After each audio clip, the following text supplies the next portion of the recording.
Buenos días, mi nombre es Richard Duarte. A continuación paso entonces a exponer la unidad número 3 referente a teoría financiera. Eh, Como introducción tengo, digamos, estos tres puntos muy importantes. El primer punto sería entonces en esta exposición hablar sobre las diferentes teorías financieras que nos sirven como pilares, como soporte en todo lo que sería las finanzas en una empresa. Eh, Todas estas teorías que vamos a comentar en esta exposición tiene una evolución desde hace siglos. Desde hace siglos, entonces, hemos venido creando teorías. Han habido varios autores importantes a nivel mundial que han creado estas teorías y han reforzado de alguna forma, digamos, las finanzas modernas que hoy conocemos. Entre algunas de las teorías que vamos a mencionar en esta exposición, tenemos oferta y demanda, manejo de capital, valoración de riesgos e inversiones y otras. Luego vamos a, digamos, a tener como una especie de relevancia para diseñar todo esto, mejor dicho, todas estas teorías nos permiten de alguna manera diseñar esas estrategias financieras que de alguna forma nos van a permitir maximizar los costos y obviamente esto trae como consecuencia una sostenibilidad económica, tanto para las diferentes empresas como para la economía del país. Entonces comenzamos con la primera teoría. La estructura de las teorías la estoy enfocando de la siguiente manera. Estoy colocando el autor de la teoría. Al final yo voy a tener unos cuadros comparativos de todas las teorías que vamos a mencionar en esta exposición. Luego, la siguiente estructura de las teorías que voy a analizar en esta exposición sería entonces algunas características y cuáles son su aplicación, que es el punto más importante de esta exposición, cuál es la aplicación que se le va a dar de estas teorías dentro de una empresa de finanzas. Perfecto, entonces, dicho esto, comenzamos entonces con la teoría de la oferta y la demanda, autor Adam Smith. Él explica cómo los precios y cantidades se ajustan en el mercado. Entonces, hay dos variables, ¿ok? Dos parámetros muy importantes que sustentan esta teoría de Adam. Primero, él dice que la primera, digamos, parámetro es que dependiendo del incremento de la demanda, sube precio. Y el otro parámetro es lo contrario. Si incrementa la oferta, entonces bajan los precios. ¿Cómo ahora podemos aplicar esta teoría de Smith en las empresas modernas? Bueno, podemos entonces a través de cualquier tipo de estudio, hay mucha manera de hacer los análisis, ¿ok? Que tengan que ver con la dinámica de los precios, costo y todo eso, y nos va a permitir de alguna manera calcular cómo serían estos tipos de cálculos de oferta y demanda.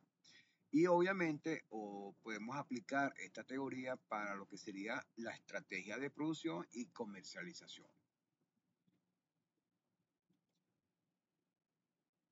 La siguiente teoría es la teoría de la demanda del dinero. El autor John Maynard Keynes. Y él basa su teoría en tres razones principales. Todo obviamente tiene que ver con el tema del dinero. Primero, transacción. Esta es una de las maneras en las cuales él basa su teoría, ya que todo es una transacción de dinero. ¿Okay? Luego, el tema de la preocupación. ¿Okay? Cómo esto puede de alguna manera afectar psicológicamente a una sociedad. ¿Okay? Y la especulación. cómo entonces, igualmente dentro de una sociedad, cómo puede suceder entonces, o cómo se puede dar entonces estas prácticas de especulación. ¿Ok? Y otro punto importante dentro de la teoría de John Maynard es que hay variables que de alguna manera van a determinar esa demanda del dinero. Por ejemplo, una de esas variables sería la tasa de interés. Dependiendo entonces de la tasa, de cómo se mueva esa tasa de interés, eso de alguna forma va a afectar el consumo del dinero y el nivel de ingreso. El nivel de ingreso está enfocado en cuál sería el capital, la ganancia que esa empresa va a tener o tiene para poder entonces de alguna forma movilizar su capital. ¿Cómo podemos entonces enfocar o cuál sería entonces la importancia de esta teoría en una empresa? Bueno, esto nos permitiría entonces evaluar el impacto o las empresas a través de cierto mecanismo, perdón, o proceso, puede entonces evaluar el impacto de las tasas de interés en los costos financieros de sus empresas.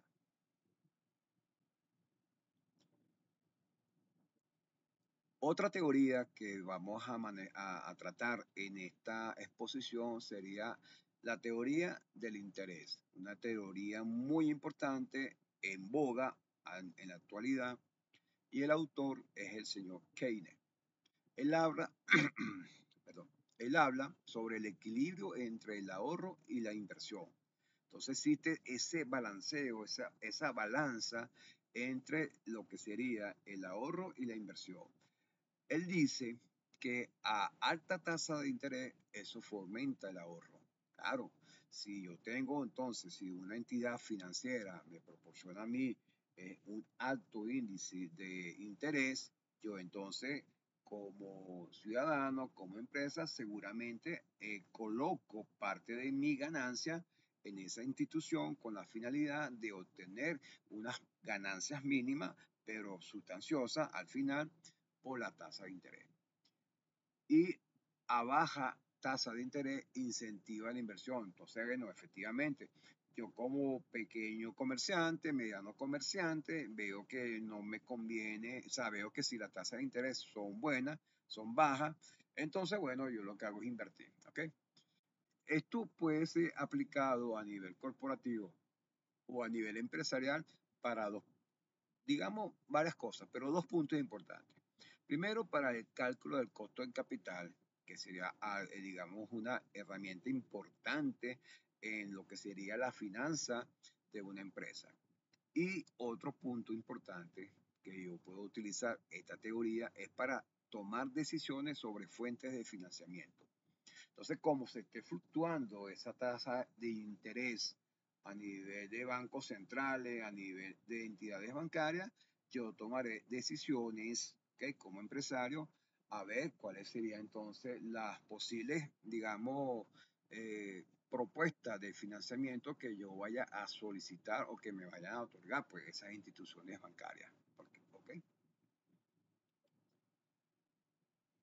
Luego tenemos otra teoría, que es la teoría del valor.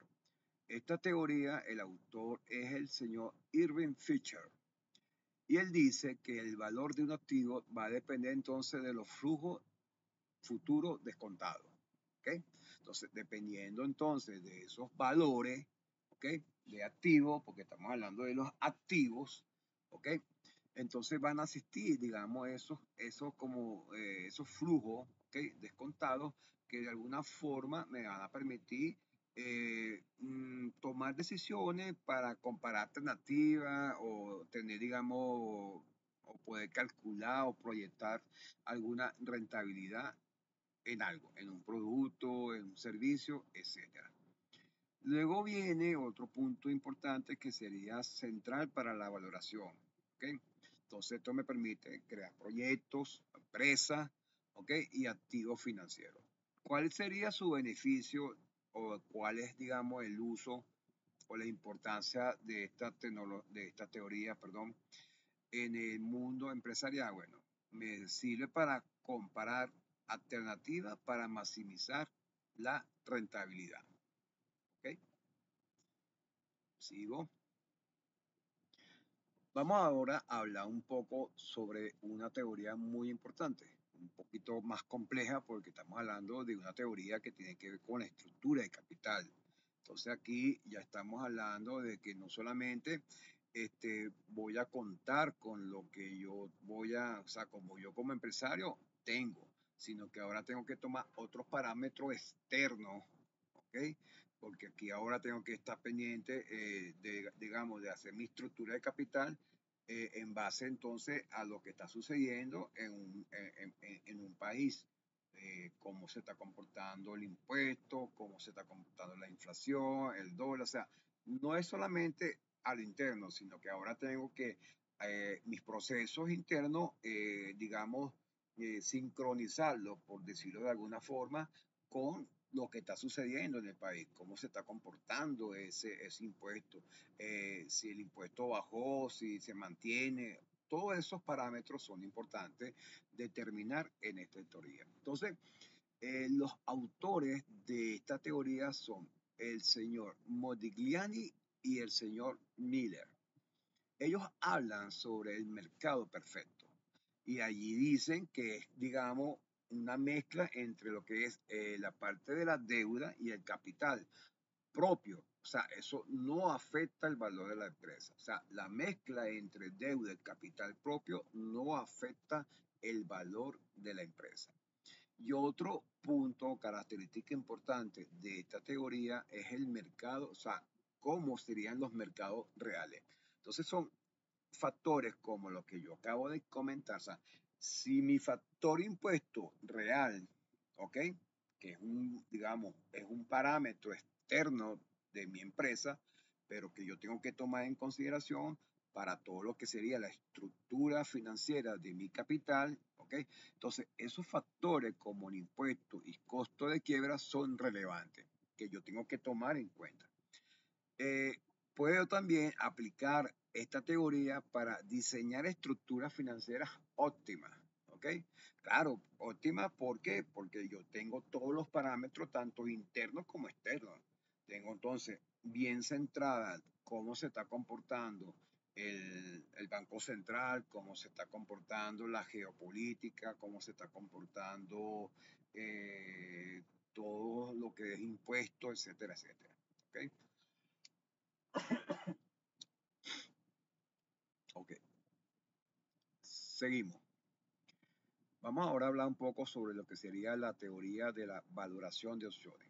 Aquí entonces nos encontramos con dos autores.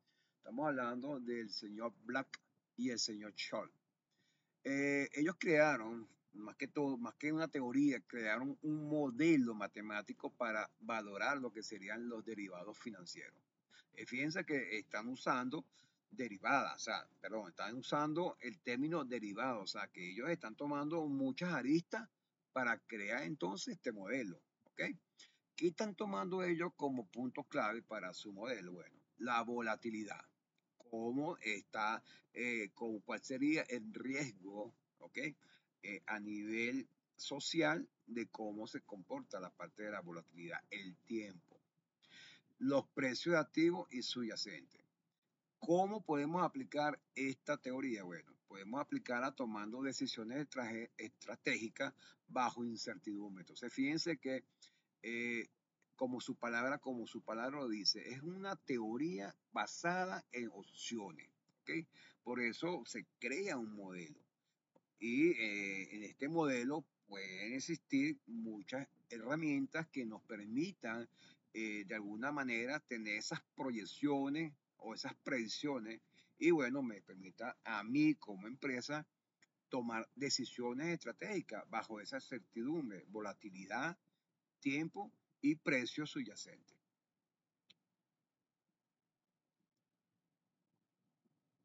Luego vamos a hablar un poco sobre la teoría de agencia. Aquí tenemos también dos autores, el señor Jessen y el señor McLean. Entonces ellos hablan sobre conflicto, análisis del conflicto. Entonces fíjense que ya es algo interno dentro de la empresa. Fíjense que aquí estamos hablando conflicto de accionistas, efectivamente. Aquí un ejemplo de lo que puede ser la teoría de la agencia sería hablar un poco de lo que le pasó al señor Steve Jobs en su empresa Apple, el cual él siendo, digamos, el dueño de la empresa. Sin embargo, bueno, hay una junta de accionistas, la junta de accionistas toma la decisión de, digamos, apartar al señor Steve Jobs de la dirección de la empresa. Esos son por temas de conflicto. Entonces, bueno, existió ciertos conflictos en la producción, en el mercadeo, y tomaron los accionistas por decisión unánime o mayoritaria, se toma la decisión de apartar temporalmente al señor Steve Jobs de la dirección. Entonces, bueno, son conflictos que pueden existir en cualquier empresa, en la que son empresas grandes, porque, bueno, son accionistas. Cuando estamos hablando de accionistas, son una gran cantidad, un buen porcentaje de empresas o personas naturales que tienen su capital invertido en esa empresa. Tenemos entonces conflicto a nivel directivo y obviamente conflicto con algunos acreedores, que también es un punto muy importante. Los acreedores, digamos, esa fuerza económica que me va a permitir a mí conseguir todas las, digamos, materias primas para yo, digamos, poder proveer de mi producto o de mi servicio. Y ahora, ¿qué propone esta teoría? Bueno, ellos proponen básicamente contratos. ¿Okay? Ellos pueden, digamos, firmar ciertos contratos en el caso con algunos sindicatos, contratos entre algunos accionistas. También podemos mitigar algunos temas de problemas a través de incentivos.